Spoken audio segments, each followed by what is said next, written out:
Penglihatan 10 dan 13 Agustus 2022. 1. Burung penjaga. 2. Garuda tanpa Bhinneka Tunggal Ika dan rezim. 3. Divide et Impera dan sayap keamanan patah. 4. Penguasa kegelapan dan motor besar.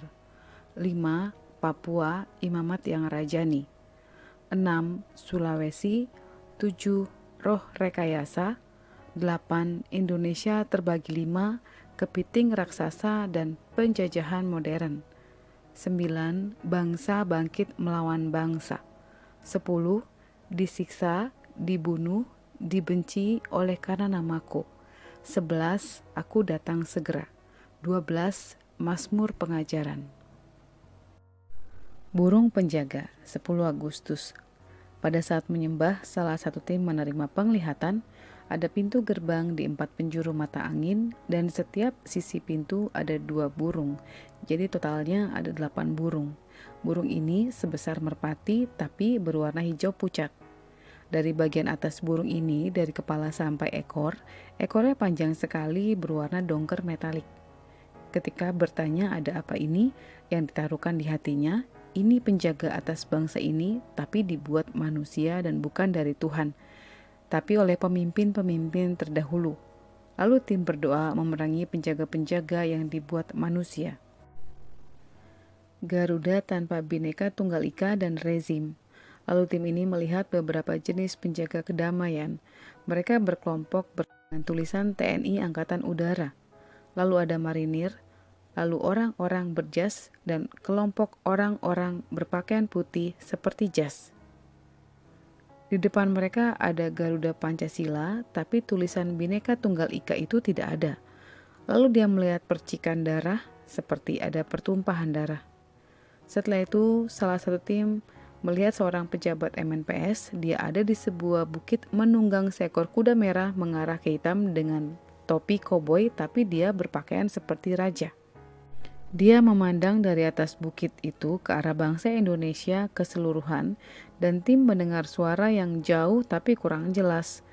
Lalu MNPS tersenyum tapi seperti menyimpan sesuatu. Setelah itu, salah satu tim menerima penglihatan kekejaman seperti zamannya G30S PKI, dan ada orang yang berteriak-teriak tapi ada juga yang menari sinden. Lalu dia mendengar suara rezim, tapi suaranya menakutkan. Divide et Impera dan sayap keamanan patah. Ketika berdoa bagi TNI dan Polri, tim yang lain mendengar suara Divide et Impera. Lalu tim yang lain memberi pernyataan berdoa untuk TNI dan Polri. Dia melihat sayap keamanan sebelah kanan patah. Tim yang lain melihat sebuah tulisan firman ratapan 5, doa untuk pemulihan. Ingatlah ya Tuhan, apa yang terjadi atas kami, pandanglah dan lihatlah akan kehinaan kami. Milik pusaka kami beralih kepada orang lain, rumah-rumah kami kepada orang asing, kami menjadi anak yatim tak punya bapa dan ibu kami seperti janda. Air kami minum dengan membayar, kami mendapat kayu dengan bayaran. Kami dikejar dekat-dekat, kami lelah, bagi kami tak ada istirahat. Kami mengulurkan tangan kepada Mesir dan kepada Asyur untuk menjadi kenyang dengan roti. Bapak-bapak kami berbuat dosa dan mereka tak ada lagi. Dan kami yang menanggung kedurjanaan mereka. Pelayan-pelayan memerintah atas kami, yang melepaskan kami dari tangan mereka tak ada. Dengan bahaya maut, karena serangan pedang di padang gurun, kami harus mengambil makanan kami. Kulit kami membara laksana perapian karena nyerinya kelaparan. Mereka memperkosa wanita-wanita di Sion dan gadis-gadis di kota-kota Yehuda, dan seterusnya. Penguasa kegelapan dan motor besar. Ketika tim berdoa bagi pemimpin-pemimpin bangsa Indonesia dan meminta ampun atas pemimpin-pemimpin bangsa yang terdahulu, tiba-tiba tim yang lain melihat Nyi Roro Kidul datang memakai mahkota. Dia berdiri di setiap pintu-pintu gerbang di Indonesia. Tim yang lain juga menerima penglihatan, namun dalam situasi yang berbeda. Dia berpakaian hijau seperti seorang ratu, matanya merah dan giginya bertaring, tapi ada yang mendampinginya. Seorang laki-laki seperti raja, dia memakai jubah silver bercampur emas berkilau dan menunggangi kuda, tapi jubahnya seperti jubah seorang pastor dan dia memakai mahkota. Mereka seperti berdampingan, namun tim ini tidak mengenali siapa laki-laki ini. Setelah itu, salah satu tim menerima penglihatan ada motor yang besar sekali dan bangsa ini seperti ada di ujung motor ini. Dan motornya seperti siap menabrak. Di dalam hati tim ini, sekali menerobos, bangsa ini akan hancur. Dan di depan motor ini ada tulisan Yeremia 16, tapi yang Tuhan ingatkan Cina. Yeremia 16, firman Tuhan datang kepadaku bunyinya, janganlah mengambil istri dan janganlah mempunyai anak-anak lelaki dan anak-anak perempuan di tempat ini. Sebab beginilah firman Tuhan tentang anak-anak lelaki dan anak-anak perempuan yang lahir di tempat ini, tentang ibu-ibu mereka yang melahirkan mereka, dan tentang bapak-bapak mereka yang memperanakan mereka di negeri ini. Mereka akan mati karena penyakit-penyakit yang membawa maut. Mereka tidak akan diratapi dan tidak akan dikuburkan. Mereka akan menjadi pupuk di ladang, mereka akan habis oleh pedang dan kelaparan. Mayat mereka akan menjadi makanan burung-burung di udara dan binatang-binatang di bumi. Besar kecil akan mati di negeri ini. Mereka tidak akan dikuburkan dan tidak ada orang yang akan meratapi mereka. Tidak ada orang yang akan menoreh-noreh diri dan yang akan menggundul kepala karena mereka, dan seterusnya. Papua Imamat yang Rajani. Ketika salah satu tim berdoa bagi bangsa-bangsa khususnya ASEAN supaya tidak saling menjatuhkan. Ketika mendoakan hal ini, tim ini melihat Tuhan Yesus berdiri di atas sebuah bukit, tapi bukit itu dikelilingi lautan. Dia memeluk bola dunia. Dia memakai baju berwarna putih berkilau-kilau dan bersinar. Dia tidak berkata apa-apa. Dia hanya memeluk dan menghadap ke bangsa Indonesia, lalu dia memperlihatkan Papua ada di hadapannya. Lalu Tuhan berkata, engkau adalah imamat yang rajani, umat kepunyaan Allah, seperti dalam 1 Petrus 2 ayat 9-10. Sulawesi 13 Agustus. Pada saat menyembah, salah satu tim melihat ada penglihatan Pulau Sulawesi, bagian yang membentuk seperti huruf K tampak terbalik. Ketika bertanya di dalam hatinya, kenapa seperti itu Tuhan? Lalu tampak wayang-wayang golek, ada yang besar, ada yang kecil. Dalam hati tim ini, wayang ini asalnya dari Jawa. Lalu wayang ini wajahnya mengarah ke Sulawesi. Wayang-wayang ini dimainkan ke arah Sulawesi dan tiba-tiba Pulau Sulawesi di bagian bawah menjadi retak. Yang ditaruhkan di hati tim ini, banyak masalah di pulau ini dikendalikan dari Jawa. Roh rekayasa.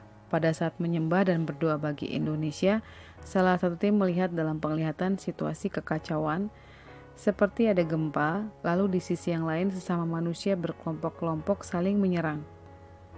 Setelah itu tim ini mendengar harus ada yang berdiri bagi bangsa ini seperti Sadrak, Mesak, dan Abednego. Lalu dia melihat pemimpin bangsa ini, PJW, dia memakai batik dengan dasar hitam dan coraknya bambu-bambu coklat, dan di bajunya ada tulisan firman Yohanes 2 ayat 5. Tetapi Ibu Yesus berkata kepada pelayan-pelayan, apa yang dikatakan kepadamu, buatlah itu.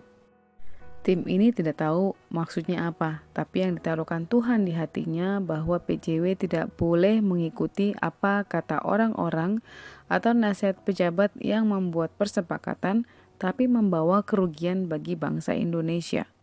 Dia harus mengingat cintanya atas bangsa ini. Lalu tim ini mendengar patahkan roh rekayasa. Lalu tim berdoa menopang PJW, dan supaya dia mendengar apa yang dikatakan Tuhan, bukan nasihat-nasihat yang membawa rekayasa atas bangsa ini. Indonesia terbagi 5, kepiting raksasa dan penjajahan. Lalu salah satu tim melihat gambaran peta Indonesia seperti puzzle, ada garis-garis yang membelah bagian-bagian Indonesia. Jadi Indonesia tampak terbagi 5, lalu ada orang-orang yang tertawa-tawa. Tapi tim ini bertanya kenapa Indonesia terbagi. Tapi ada orang yang tertawa-tawa bahagia. Di bagian Kalimantan atas ada bendera Cina, Di Papua ada bendera Amerika dan bagian lain ada bendera Jepang dan ada bendera lain di bagian-bagian yang terbagi, namun tim ini tidak mengetahui bendera negara mana. Lalu tim ini melihat ada roh yang menyerupai kepiting raksasa keluar dari lautan. Ketika membuka capitnya, kepiting ini seperti ada wajah manusia, seperti gambaran siluman yang berbentuk binatang, tapi ada wajah manusia, dan wajahnya seperti seorang pejabat dengan inisial MNPS. Semakin lama semakin banyak kepiting yang muncul mengikuti kepiting raksasa ini. Lalu tim yang lain melihat dalam penglihatan bermunculan peristiwa-peristiwa yang menyeramkan seperti penjajahan di zaman Belanda, Jepang, dan Inggris. Tapi yang diingatkan adalah untuk G20. Lalu Tuhan memberikan 2 tawarik 4. Bangsa akan bangkit melawan bangsa dan Israel. Lalu saat menyembah di sesi kedua, salah satu tim melihat dalam penglihatan ada tenda-tenda tentara yang panjang dan ada tempat-tempat tidur untuk 1 orang. Di tempat tidur itu ada orang-orang sipil dengan luka di tubuh dalam yang menganga tapi tidak ditangani, seperti korban peperangan dan juga bencana alam yang besar. Penglihatan ini bukan hanya satu bangsa tapi banyak bangsa. Ada yang berkulit hitam dan ada juga yang berkulit putih, dan tentara-tentara tampak membawa senjata. Lalu salah satu tim melihat dalam penglihatan ada yang menodongkan pistol berwarna hijau, tapi ada angka yang diukir pada pistolnya. Ada 3 angka, tapi 2 angka yang paling belakang yang terlihat 02. Dan ada bintang di pistolnya, lalu pistol itu seperti diarahkan kepada tim yang menerima penglihatan. Lalu tim mendengar suara berdoa untuk ini. Setelah itu dia melihat orang-orang berjubah putih dengan topi di kepalanya. Mereka melihat ke arah langit dan ada tulisan di bagian orang-orang yang berkumpul, tulisannya Israel. Lalu tim berdoa bagi Israel. Disiksa, dibunuh, dibenci oleh karena namaku. Dalam penglihatan, tim ini melihat jauh ke depan ada kehidupan yang sangat susah, dan tim ini berdoa jika boleh Tuhan, lalukan. Jika boleh, hidup kita jangan sampai di sana karena terlalu sulit. Mintalah anugerah kesetiaan di hati kita. Jika kita harus sampai melewati itu, kita tetap beriman kepada Tuhan. Karena Tuhan memperlihatkan semua kehidupan satu kelompok manusia, kalau dia tidak mau menyangkal Tuhannya, maka nyawanya lah yang akan hilang. Seperti itulah yang diperlihatkan Tuhan. Tim ini menyatakan belum pernah melihat penganiayaan seperti yang dilihatnya dalam penglihatan. Kejam sekali. Alat untuk menganiaya itu aneh-aneh dan selalu ada yang memegang trisula dan ditusuk-tusukan. Lalu tim ini mendengar suara, pada masa itu Roh Kudus tidak ada. Jadi dalam penganiayaan itu seperti tidak ada pertolongan. Hanya satu yang kita minta, kasih karunia dan kesetiaan, supaya mulut kita tidak menyangkal.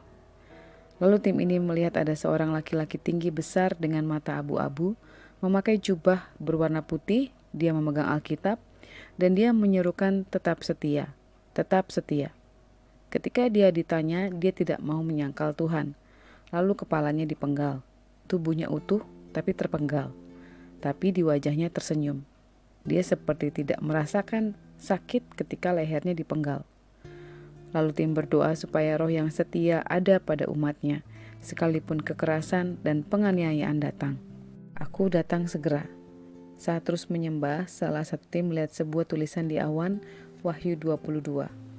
Lalu ia menunjukkan kepadaku sungai air kehidupan yang jernih bagaikan kristal dan mengalir keluar dari tahta Allah dan tahta anak domba itu. Di tengah-tengah jalan kota itu, yaitu di seberang menyeberang sungai itu, ada pohon-pohon kehidupan yang berbuah 12 kali, tiap-tiap bulan sekali, dan daun pohon-pohon itu dipakai untuk menyembuhkan bangsa-bangsa. Maka tidak akan ada lagi laknat, tahta Allah dan tahta anak domba akan ada di dalamnya, dan hamba-hambanya akan beribadah kepadanya, dan mereka akan melihat wajahnya dan namanya akan tertulis di dahi mereka. Dan malam tidak akan ada lagi di sana. dan mereka tidak memerlukan cahaya lampu dan cahaya matahari.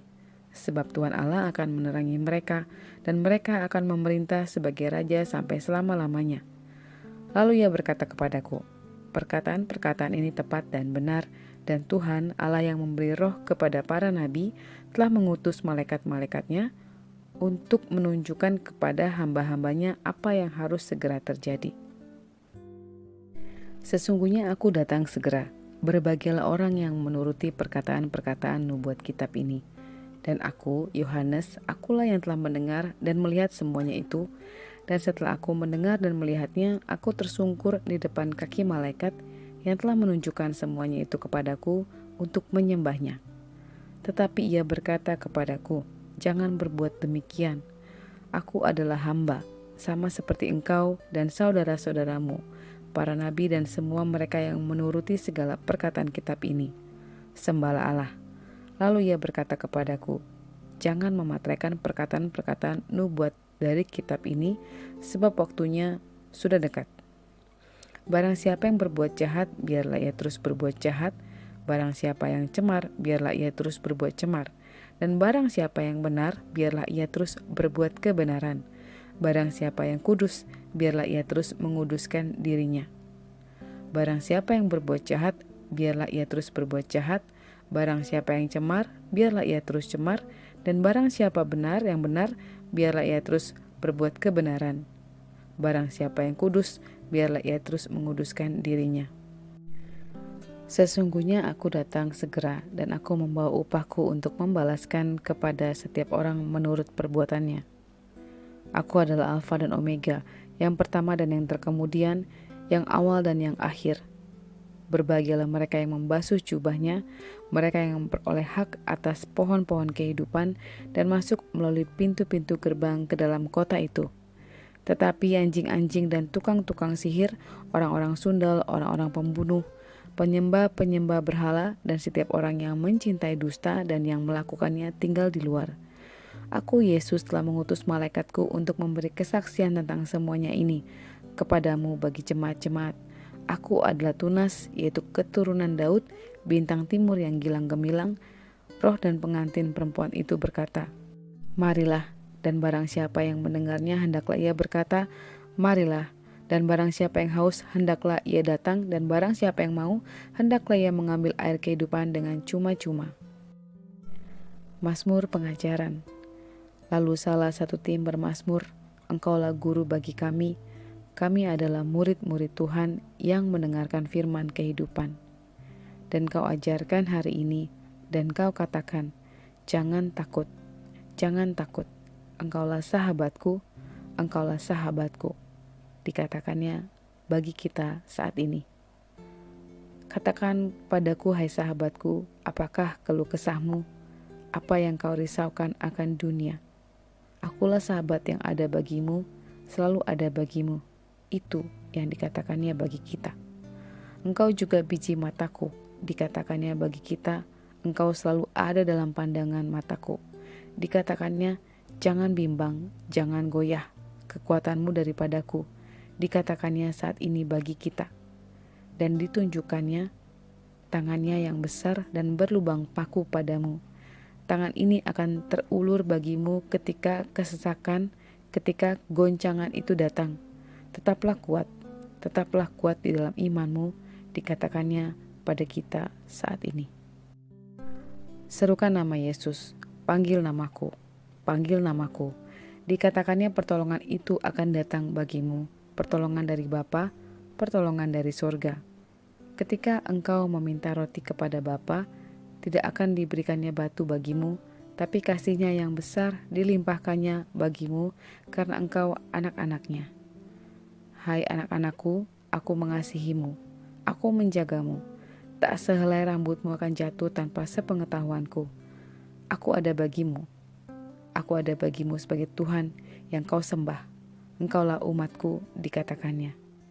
Akulah Tuhan yang kau sembah, yang kau tinggikan, dan pertolongan itu adalah bagianmu. Itulah yang dikatakannya pada kita. Hai engkau yang bertelinga, dengarkan dan camkan ini. Walau penganiayaan itu datang, kesusahan itu datang, bersukacitalah. Kukatakan sekali lagi, bersukacitalah di dalam Tuhan, Tuhan yang ajaib bagimu. Haleluya. Lalu tim ini menyebutkan dalam penglihatan, setiap kita ada di rerumputan dalam sebuah hutan yang sangat indah, karena tidak pernah dia melihat pemandangan yang seindah itu di muka bumi. Berbagai macam warna pepohonan dan rumputnya hijau berkilau-kilau. Kita duduk melingkar, Tuhan menggambarkan kita sebagai muridnya dan dia guru kita. Dia juga menggambarkan sahabatnya yang mendengarkan curahan hati kita. Dia juga menggambarkan kita sebagai biji matanya. Kita selalu ada dalam pandangan matanya. Dia juga menggambarkan kita anaknya dan dia adalah Bapa kita. Kepadanya kita akan meminta segala hal. Dia juga menggambarkan kita adalah umatnya, umat yang menyembahnya sebab dialah Tuhan bagi kita. Bahkan dia mengulurkan tangan yang berlubang paku di setiap kesesakan kehidupan kita, supaya kita menggenggam tangannya. Terimalah uluran tangannya di setiap kehidupan kita apapun yang kita alami. Lalu Tuhan memberikan Yesaya 40 ayat 31. Tetapi orang-orang yang menanti-nantikan Tuhan mendapat kekuatan baru. Mereka seumpama Raja Wali yang naik terbang dengan kekuatan sayapnya. Mereka berlari dan tidak menjadi lesu. Mereka berjalan dan tidak menjadi lelah. Tuhan Yesus memberkati.